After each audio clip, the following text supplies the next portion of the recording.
দেখতে পাই চট্টগ্রামের মধ্যে হুজুর গৌসে পাক শাহেনশাহ বাগদাদ আব্দুল কাদের জিলানী রাদিয়াল্লাহু তাআলা নূর আস্তানায়ে পাক আছে। আপনারা জানেন গৌসে পাকের আস্তানা এই চট্টগ্রাম জমিনের উপরে আছে।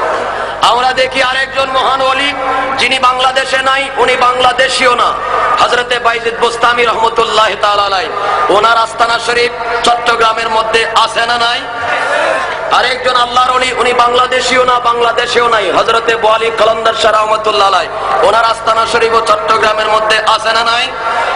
সর্বোপরি বলবো এই চট্টগ্রামের জমিনের উপরে সর্বশ্রেষ্ঠ স্মৃতি নূরে হুদা রাসূলে পাক সাল্লাল্লাহু তাআলা আলাইহি ওয়াসাল্লামের কদম মোবারকের চিহ্ন এই চট্টগ্রামের জমিনের উপরে আছে। ঠিক না বেঠিক? যে জায়গাটাকে বলা হয় কদম রাসূল।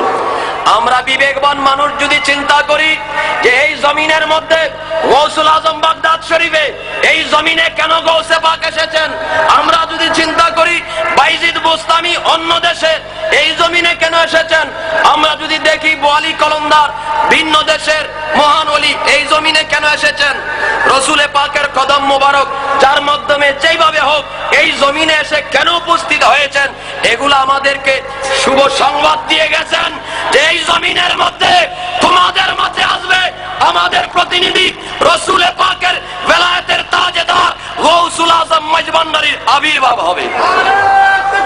আল্লাহ ইয়া রাসূলুল্লাহ ইয়া গৌসুল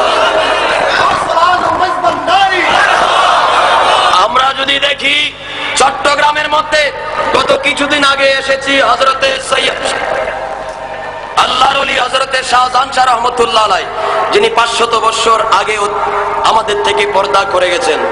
যেই জায়গায় হযরত কিবলা বাবা ভান্ডারী উভয় শাহেনশাহ বিশ্ব ওলি যাদের কদম মোবারক লেগে নূরুন আলা নূর হয়েছে, আজ দৈনন্দিন সেই জায়গাটা শুধু ফুটে উঠছে। আজকে এরকম মহান আল্লাহর ওলি হযরতে শাহ সানাউলিয়া রহমতুল্লাহ আলাইহি, শাহ আমানত রহমতুল্লাহ আলাইহি আল্লাহ রাসূলের পক্ষ থেকে তারা ওলি হয়ে বেলায়েতের ক্ষমতা নিয়ে এসেছিলেন। তাদের কাছে বেলায়েতের ক্ষমতা আছে, তারা অসংখ্য মানুষকে ওলি বানানোর ক্ষমতা তাদের কাছে ছিল। কিন্তু আমরা যখন চিন্তা করি দেখি চট্টগ্রামের জমিনে এই বাংলাদেশের জমিনে কত ওলি আল্লাহ এসেছেন শত শত বছর পূর্বে, কিন্তু কোন ওলি আল্লাহ এত ওলি আল্লাহ পয়দা করে নাই, সৃষ্টি করে নাই। মনে হয় যেন আমরা যদি গবেষণা করি মনে হয় তারা আমাদেরকে বলে গেছেন, আমাদের করার ক্ষমতা ছিল আমরা করি নাই, রেখে গেলাম।